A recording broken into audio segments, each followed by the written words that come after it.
Commander Jake Morrison walked into the communications room of Earth Defense Station Alpha. The room was quiet, except for the soft hum of machines and the tap of fingers on keyboards. Jake had been working at the station for 10 years, and he had never seen his team look so worried. Lieutenant Amy Carter sat at her station with her eyes wide and her face pale. She looked up when Jake entered the room. "Sir, you need to hear this," she said. Her voice was different than usual.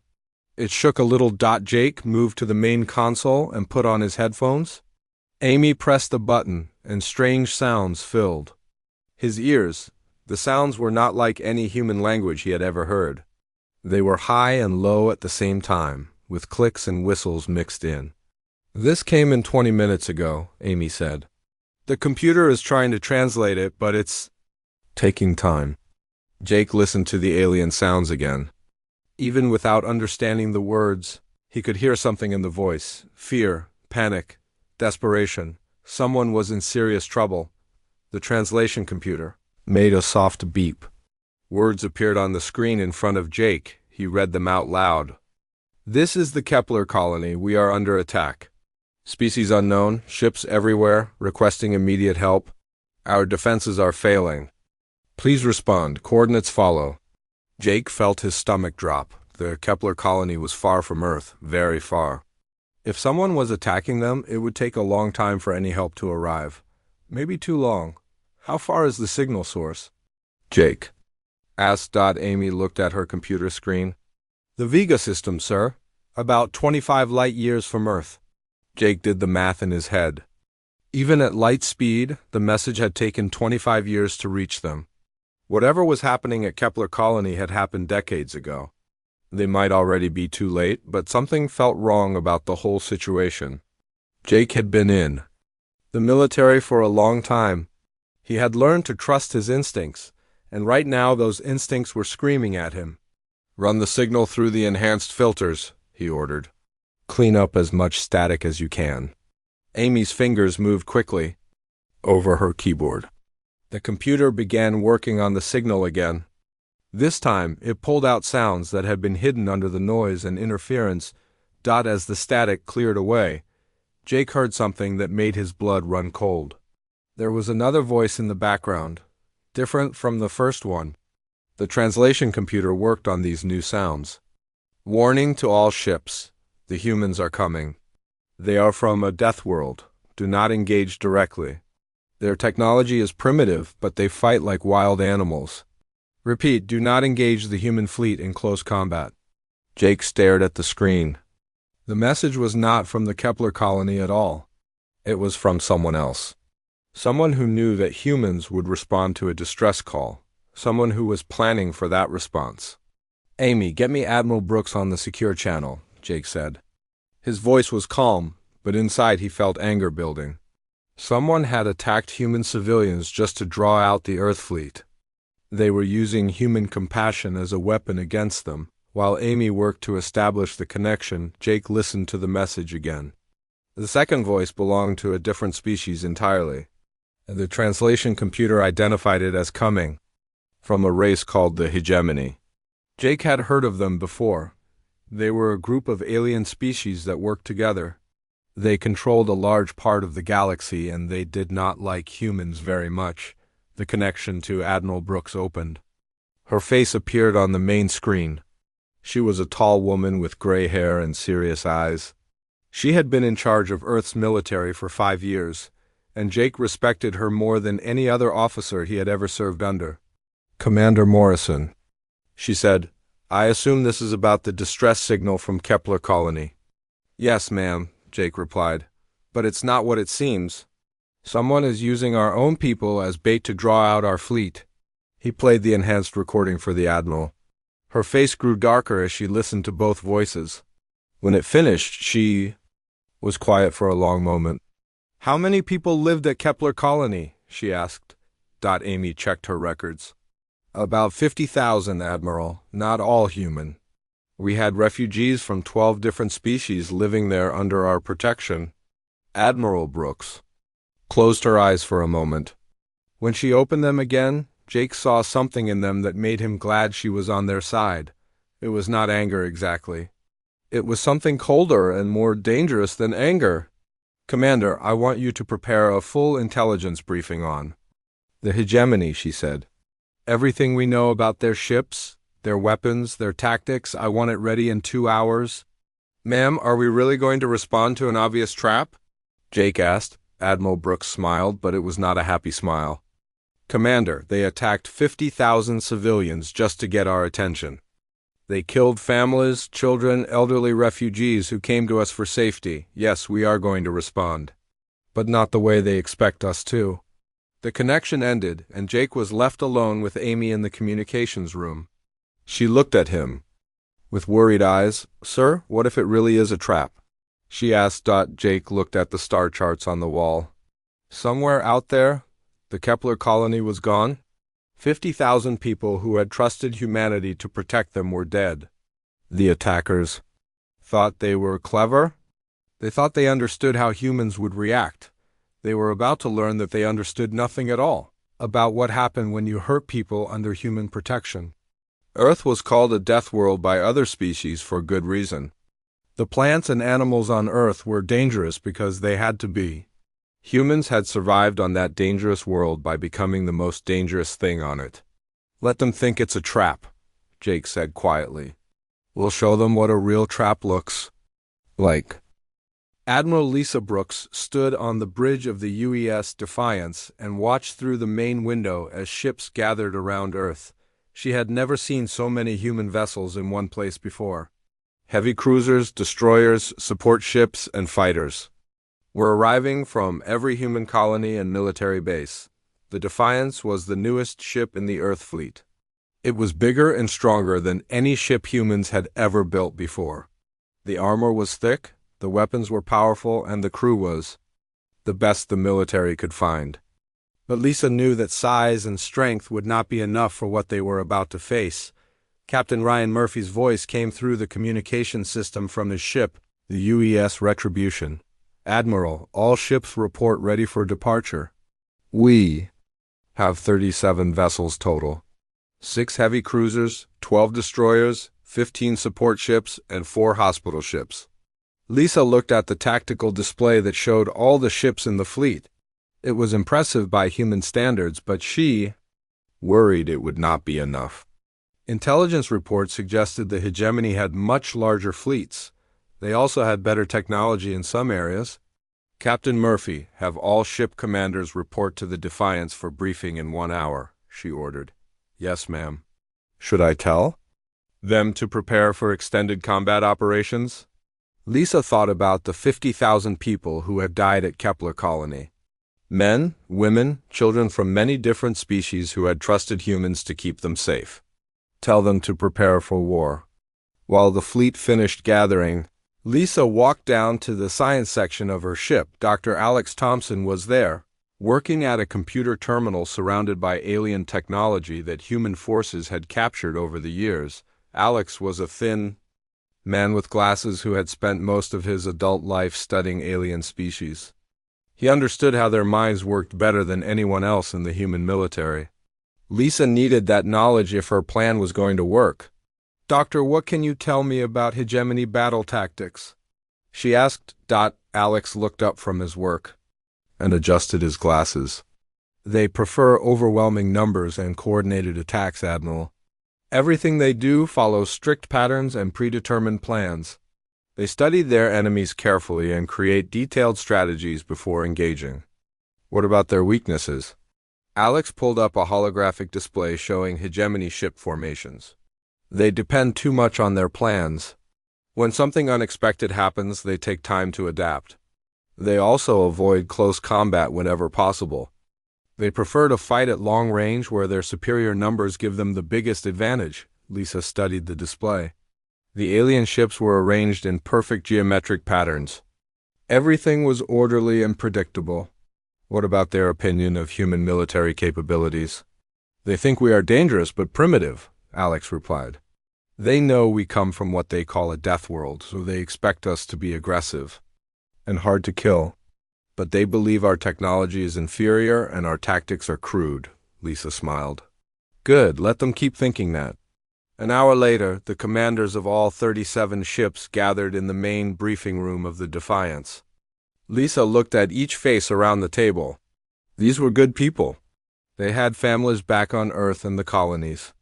They had joined the military to protect those families, and now they were going to fly into an obvious trap to do exactly that. Captain Ryan Murphy sat to her right. He was an older man with gray hair and scars on his hands from years of military service. Next to him was Commander Sarah Williams, the youngest ship captain in the fleet. She commanded the destroyer UES Lightning and had a reputation for creative thinking in combat situations. Captain Ben Walsh of the UES Storm looked tired. His ship had just returned from a 6-month patrol mission, but he had volunteered immediately when the call went out for the Kepler rescue mission. Captain Maria Santos of the UES Vengeance sat quietly, but Lisa could see the anger in her eyes. Maria had lost friends at Kepler Colony. "Ladies and gentlemen," Lisa began, "we all know this is a trap. The hegemony attacked Kepler Colony specifically to draw out our fleet. They want to destroy us in one decisive battle and end the human threat to their expansion plans." Commander Williams raised her hand. "Admiral, if we know it's a trap, why are we walking into it?" "Because 50,000 innocent people are dead," Lisa replied. "Because refugees from 12 different species trusted us to protect them. Because if we don't respond, every human colony in the galaxy becomes a target." She activated the holographic display and showed them the intelligence data about hegemony forces. "They have superior numbers and better energy weapons, but they have never fought anyone like us before. They expect us to follow standard military doctrine. They expect us to be cautious and try to minimize our losses." Captain Murphy leaned forward. "What's the real plan, Admiral?" Lisa changed the display to show the Kepler system. "We're going to give them exactly what they want. A decisive battle, but not the kind they're expecting." She pointed to the planet where Kepler Colony had been. "Intelligence suggests they have 60 to 70 ships waiting for us. They'll be arranged in a defensive formation around the planet, using the colony's destruction as psychological warfare to make us angry and careless." "Aren't we angry?" Captain Walsh asked. "Yes," Lisa replied. "But we're going to use that anger as a weapon, not let it control us." She explained her plan to the assembled commanders. It was simple, direct, and completely insane by normal military standards. Instead of trying to outmaneuver the larger enemy fleet, they would charge directly at them. Instead of fighting at long range where the aliens had the advantage, they would force close combat where human aggression and adaptability could make the difference. "The hegemony studies their enemies for months or years before attacking," Lisa continued. "They create detailed plans for every possible scenario. But they've never seen humans fight when we're truly motivated. They've never seen what happens when we stop trying to minimize casualties and start trying to maximize damage." Commander Williams looked worried. "Admiral, this plan has a very low survival rate." "I know," Lisa replied. "Anyone who wants to transfer to non-combat duties can do so now with no shame. This mission is voluntary." Nobody moved. Nobody spoke. They all understood what they were volunteering for. Captain Santos finally broke the silence. "Admiral, my ship carries enough firepower to take out 3 enemy cruisers if we get close enough. How close do you want us to get?" Lisa looked around the room at the faces of her commanders. These people were about to fly into almost certain death, and they were asking for more details about how to hurt the enemy as much as possible before they died. "Close enough to see their faces when they realized they made a mistake," she said. The human fleet dropped out of hyperspace at the edge of the Kepler system, and immediately every person on every ship felt their hearts sink. The space around the third planet was filled with alien vessels arranged in perfect formation. Their ships were sleek and beautiful, with smooth curves and gleaming metal surfaces that reflected the system's star, Commander. Tony Martinez piloted the scout ship UES Falcon ahead of the main fleet. His job was to get close enough to count the enemy ships and identify their types without being detected. Tony had been doing reconnaissance missions for 8 years, but he had never seen anything like this before. "Admiral Brooks, this is Falcon. He transmitted back to the fleet. I count 62 enemy vessels. Most appear to be cruiser class with at least 8 dreadnoughts. They're arranged in a defensive sphere around Kepler 3. Tony adjusted his ship's sensors to scan the planet's surface. What he saw there made him sick to his stomach. The once green and blue world was now brown and gray. Massive craters covered the continents where cities used to be. The oceans were filled with debris and ash. Admiral, the planet is gone, he reported. Complete orbital bombardment. No signs of life anywhere on the surface. On the bridge of the UES Defiance, Admiral. Brooks felt a cold rage settle in her chest. She had seen battles before. She had lost friends and colleagues in combat. But this was different. This was not military action. This was genocide committed specifically to anger humanity into making a mistake. Lieutenant Kelly Johnson looked up from her communications station. Admiral, we're receiving a transmission from the enemy fleet. Put it on the main screen, Brooks ordered. The view screen flickered to life, showing the bridge of an alien ship. The creature that appeared was tall and thin, with 4 arms and a head that looked like a cross between a spider and a mantis. Its compound eyes reflected the light in rainbow patterns. When it spoke, the universal translator converted its words into perfect English. Human fleet. I am High Commander Zix of the Hegemony Defense Force. You have arrived exactly as our calculations predicted. I must commend your species for its predictable emotional responses. Admiral Brooks stepped forward so the alien could see her clearly. High Commander, you have attacked civilians under human protection. Withdraw your forces immediately, and we might let some of you live. The alien's mandibles clicked together in what the translator identified as laughter. Admiral, you are in no position to make threats. We have studied your species extensively. You are violent and unpredictable, yes, but you are also primitive. Your weapons are crude, your tactics are simplistic, and your ships are inferior to ours in every measurable way. High Commander Zix gestured with one of his 4 arms, and the display changed to show tactical readouts. We have 62 ships to your 37. Our weapons have longer range and greater power. Our shields are stronger and our armor is more advanced. You cannot possibly win this engagement. Brooks smiled, but it was not a friendly expression. Commander, you made one critical error in your calculations. And what would that be? You assume we came here to win. The alien's head tilted in confusion. I do not understand. You will, Brooks replied, and cut the transmission. She turned to her tactical officer, Commander Barnes. Signal all ships, battle stations. All vessels are authorized to engage at will. Across the human fleet, alarms began sounding. Crews ran to their positions, weapon systems powered up, and shield generators hummed to life. But there was something different about the preparation. Instead of the usual pre-battle tension, there was a grim determination that every alien sensor could detect. On the UES Retribution, Captain Ryan Murphy walked among his crew as they prepared for combat. These people knew they were probably going to die in the next few hours. They also knew that 50,000 innocent people had already died because of the creatures waiting for them in space. Captain, his weapons officer called out, all gun. Batteries report ready. We have enough ammunition for sustained combat operations. Good, Murphy replied. Target their command ship first. I want that arrogant spider to see us coming. Commander Sarah Williams stood on the bridge of the UES, lightning, and watched the enemy formation on her tactical display. The alien ships were positioned perfectly to create overlapping fields of fire. Any conventional attack would be suicide. Helm, prepare for attack run, she ordered. Full speed directly at the center of their formation. Her navigation officer turned around in his chair. Ma'am, that's the most heavily defended section of their line. I know, Williams replied. That's where we'll do the most damage. Captain Ben Walsh of the UE Storm had a different plan. His ship was older and slower than the others, but it was also the most heavily armored. He intended to use that armor as a weapon.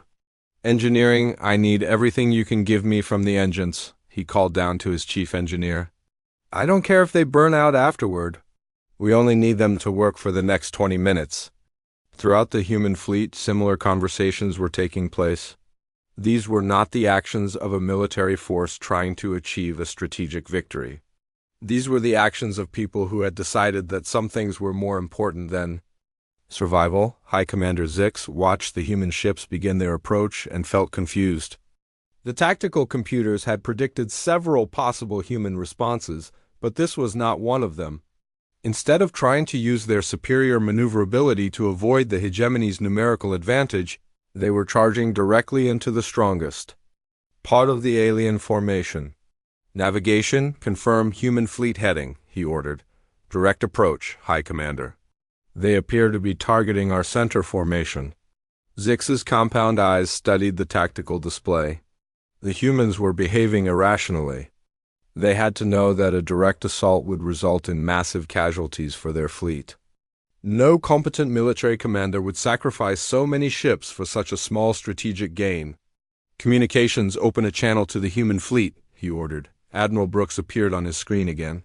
Behind her, Zix could see human crew members, working calmly at their stations despite the approaching battle.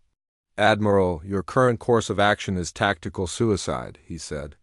I am prepared to offer terms for your surrender. Brooks looked directly into the camera. High Commander, you killed 50,000 people just to get our attention. Now you have it. I hope it was worth it. The transmission ended, and Zix realized that the humans were not trying to win a military victory. They were trying to send a message. They were willing to sacrifice their entire fleet to ensure that the hegemony paid a price for attacking human civilians. All ships, prepare for engagement, he ordered. The humans appeared to have lost their capacity for rational thought. But, deep in his mind, Zix began to wonder if the hegemony's intelligence reports had missed something important about these creatures from the death world called Earth. The space around Kepler 3 exploded into chaos as the human fleet reached weapons range. Admiral Brooks had expected her ships to be destroyed quickly by the superior alien technology, but something unexpected happened instead. The hegemony ships were not ready for the speed and directness of the human attack. Captain Ryan Murphy's voice echoed across the fleet communication channel as the UES Retribution opened fire on the nearest alien dreadnought. All ships, remember. What these monsters did to our people, make every shot count. The Retribution's main guns sent streams of projectiles and energy beams into the alien ship's shields. The technology was primitive compared to hegemony weapons, but there was so much of it that the alien shields began to flicker and weaken. High Commander Zix watched from his command ship as the human fleet closed distance much faster than his tactical computers had predicted. The aliens had prepared for a long-range battle where their superior weapons could destroy the human ships before they could fight back effectively. All vessels, maintain formation and engage at maximum range, he ordered. But it was too late. The human ships were already too close, and they were moving too fast. Commander Sarah Williams brought the UES, lightning diving underneath the alien formation and opened fire on the vulnerable underside of an enemy cruiser. Her weapons were not as powerful as the alien ones, but she aimed for specific weak points that Dr. Thompson had identified in his research. This is for every child who died on Kepler 3, she said quietly as her weapons cut through the alien ship's hull and caused massive internal explosions. But the humans had advantages that the hegemony had not considered. While alien crews followed strict protocols and battle plans that had been developed over many years, human commanders made decisions in real time based on what they saw happening around them. Captain Ben Walsh saw that his ship, the U Storm, was taking heavy damage from multiple alien vessels. Instead of retreating to repair the damage, he made a decision that would have horrified any rational military strategist. Helm, set collision course with that dreadnought, he ordered. All crew, prepare for impact. His navigation officer turned around with wide eyes. Sir, that will destroy both ships. I know, Walsh replied calmly. Signal the rest of the fleet to stay clear. The U Storm accelerated directly toward the alien dreadnought, using its heavy armor and reinforced hull as a weapon. The alien crew tried to move their ship out of the way, but the massive dreadnought was too slow to avoid the collision. Both ships exploded in a brilliant flash of light that was visible throughout the entire system. The psychological impact on the hegemony forces was immediate and devastating. These humans were not just willing to die for their cause. They were using their own deaths as weapons. Admiral Brooks watched the sacrifice of Captain Walsh and his crew and felt her resolve harden even further. All ships, you saw what the storm accomplished. Follow their example. Make these aliens pay for every human life with 10 of their own. The tide of battle began to shift in ways that the alien tactical computers could not understand. Human ships that should have been destroyed by superior firepower were instead closing to point-blank range and causing massive damage before they died. The destroyer UE's Lightning, heavily damaged and barely functioning, managed to ram through 2 alien cruisers before its reactor finally exploded. Commander Williams and her crew died, but they took over 300 alien crew members with them. High Commander Zix realized that his perfect battle plan was falling apart. The humans were not fighting like any species the hegemony had ever encountered before. They seemed completely unafraid of death, and they were using that fearlessness as a tactical advantage. Tactical, report on human fleet strength, he ordered. High Commander, the humans have lost 18 ships, but we have lost 23. At this rate of exchange, they will destroy our entire fleet. Zix could not believe what he was hearing. The humans had inferior technology, fewer ships, and less experienced crews. By every logical calculation, they should have been destroyed within the first few minutes of combat. How is this possible? He demanded. His tactical officer studied the battle reports with growing alarm. Sir, the human ships are not trying to survive the engagement. They are maximizing damage output with no regard for self-preservation. Every time one of their ships is critically damaged, they use it as a weapon against our vessels. Captain Maria Santos of the UES Vengeance had been watching the battle unfold with cold calculation. Her ship was one of the heaviest armed in the human fleet, and she had been saving its firepower for the right moment.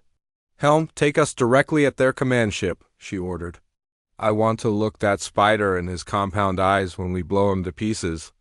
The Vengeance accelerated toward High Commander Zix's flagship, absorbing massive amounts of enemy fire as it closed the distance.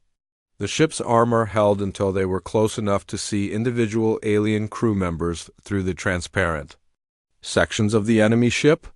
All weapons fire, Santos ordered. The Vengeance unleashed everything it had at point-blank range. The alien flagship's shields collapsed instantly, and the hull began to crack and break apart under the sustained bombardment. But the aliens were not helpless. Their return fire crippled the Vengeance's engines and caused massive damage to its weapon systems. Santos realized that her ship was doomed, but she also realized that she could take the enemy flagship with her.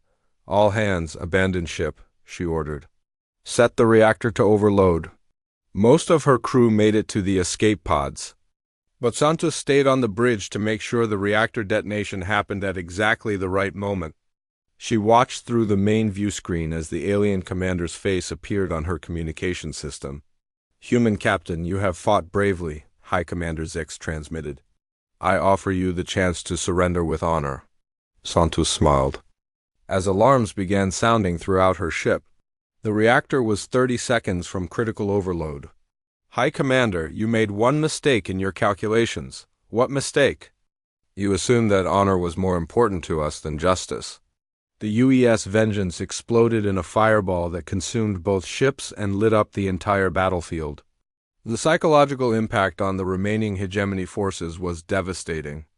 Their commander was dead, their flagship was destroyed, and the humans were still coming. Admiral Brooks surveyed the battlefield from the bridge of the Defiance. Her fleet was down to 15 operational ships, but the alien formation was completely broken. Ships were trying to retreat in all directions, abandoning the perfect geometric patterns they had maintained at the beginning of the battle. All ships, pursue and engage, she ordered. Don't let any of them escape to report back to their superiors. The surviving human ships spread out across the system, hunting down the fleeing alien vessels.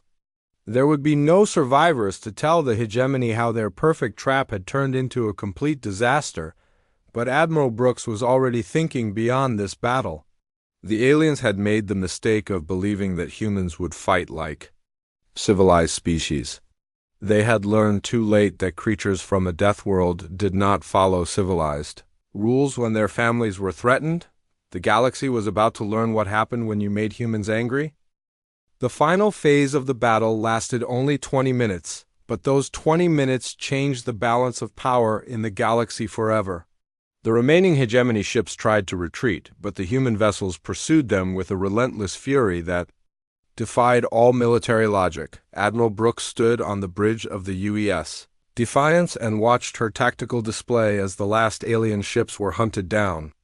Her fleet was down to 12 operational vessels, but every single hegemony ship in the system was either destroyed or disabled. Commander Tony Martinez, still alive in his scout ship UES Falcon, transmitted from near the edge of the system. Admiral, I'm detecting 3 alien ships trying to escape through hyperspace. Should I pursue? Negative, Commander, Brooks replied. Let them go. Her tactical officer looked surprised. Ma'am, shouldn't we prevent them from reporting back to their command? Brooks smiled grimly. Those ships are not escaping, Commander. They're carrying a message. The 3 surviving hegemony vessels jumped to hyperspace, carrying with them the most important intelligence report in galactic history. The species from the death world called Earth was far more dangerous than anyone had realized. As the human fleet regrouped around the dead planet of Kepler-3, Admiral Brooks opened a communication channel to all remaining ships. The faces of her surviving commanders appeared on her screen. Captain Murphy of the Retribution, Commander Williams, who had somehow survived the destruction of the Lightning in an escape pod, and 8 other officers who had led their crews through the most vicious battle in human history. Ladies and gentlemen, Brooks began, we have sent a message today that will be heard across the galaxy. But our work here is not finished. She activated her ship's long-range communication system and broadcast on all frequencies that alien species used for emergency transmissions. Her message was simple and direct. This is Admiral Lisa Brooks of the Earth Defense Force, broadcasting to all species in the galaxy. The hegemony attacked and destroyed the Kepler colony, killing 50,000 civilians who were under human protection. Today we responded to that attack. She paused to let her words be translated into hundreds of different alien languages by automatic systems throughout the galaxy. Let this serve as notice to all species, friendly or hostile. Humans do not start wars, but we will finish them. Attack our civilians and we will find you. Threaten our allies and we will stop you. Try to use our compassion against us, and you will learn why Earth is called a death world. And the message was broadcast continuously as the human fleet began rescue operations around Kepler-3. Even though the planet was dead, there might be survivors in space stations or ships that had escaped the initial attack. Commander Martinez found the first survivors 3 hours later. A small research station on the edge of the system had managed to hide from the hegemony fleet. 47 people were still alive, including 12 humans and 35 aliens from various species, who had been working together on scientific projects. When the survivors were brought aboard the human ships, they could hardly believe what they saw. The humans who rescued them were calm and professional, but there was something different about them.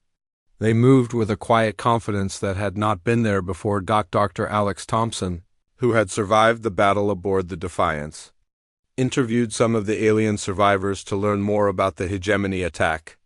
What he discovered made him understand why the aliens had been so confident about their trap. Admiral, he reported, the hegemony spent 6 months planning this operation. They studied our response patterns to distress calls, calculated our likely fleet composition, and prepared countermeasures for every human tactic they could imagine. What did they miss? Brooks asked. They assumed we would fight to win, Thompson replied. They never considered that we might fight to send a message, regardless of the cost to ourselves. As the human fleet prepared to return to Earth, news of the battle began spreading through the galaxy at light speed. The 3 surviving hegemony ships had reached their home base and reported the complete destruction of their task force, the alien high command could not believe the reports at first. 62 ships destroyed by 37 primitive human vessels. It was impossible according to every military calculation they possessed, but as more reports came in from long-range sensors and communication intercepts, the truth became undeniable. The humans had not just won the battle. They had fought with a ferocity and determination that no civilized species could match. Within days, the story spread to every corner of the galaxy. The species from the small blue world in the Sol system had faced overwhelming odds and emerged victorious, through sheer determination and willingness to sacrifice everything for their beliefs. Some alien species were terrified by the news. If humans could destroy a hegemony fleet while outnumbered nearly 2-1, what else might they be capable of? Others were intrigued. Perhaps these Deathworlders could be valuable allies against common enemies. Several species that had been oppressed by the hegemony began sending diplomatic messages to Earth, requesting meetings and possible alliances, but the most important reaction came from the hegemony leadership itself. For the first time in their history as a galactic power, they were afraid. They had poked the Deathworld, and the Deathworld had bitten back with teeth they never knew existed. Emergency sessions were called in the hegemony council chambers. Military advisors reviewed and re-reviewed the battle data, trying to understand how their perfect plan had failed so completely. The humans used their ships as weapons, one advisor reported. When conventional tactics failed, they resorted to ramming attacks and suicide runs. No civilized species fights that way. That is exactly the point, replied the High Counselor. An ancient creature from a species that had helped found the hegemony thousands of years ago. They are not civilized by our standards. They are apex predators from a world that tried to kill them for millions of years. We treated them like a military threat when we should have treated them like a force of nature. The decision was made. Unanimously, all hegemony forces were ordered to avoid human space entirely. No attacks, no provocations, no interactions of any kind. The humans would be left alone to develop however they chose. Back in the Sol system, Admiral Brooks submitted her final report on the Kepler rescue mission. The official casualty count was 25 ships lost with over 8,000 crew members killed or missing. By conventional military standards, it was a catastrophic defeat, but Brooks knew better. They had not lost a battle. They had won something much more important. They had established humanity's reputation in the galaxy as a species that could not be intimidated, manipulated, or defeated through conventional means. The memorial service for the fallen crews was held on Earth 3 weeks after the battle. Representatives from dozens of alien species attended, including some who had never shown any interest in humanity before. They came to pay their respects to warriors who had died defending people they had never met. Commander Jake Morrison, who had first discovered the trap hidden in the distress signal, spoke at the memorial. These men and women died doing what humans do best, he said. They stood up for those who could not stand up for themselves.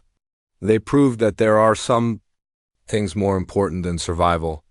In the months that followed, applications to join the Earth Defense Force increased by 400%.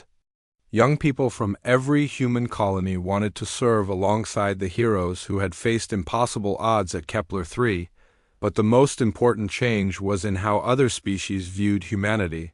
The Deathworlders were no longer seen as an interesting curiosity or a minor threat.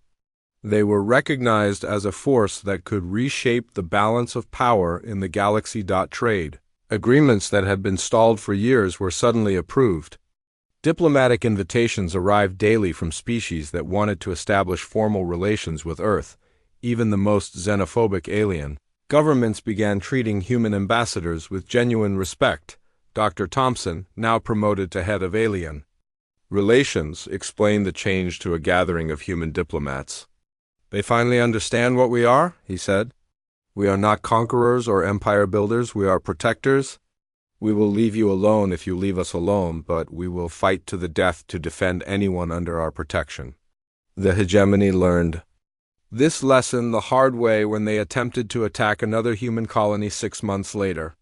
The assault force of 40 ships was met by a human fleet of only 20 vessels, but the aliens retreated without firing a shot.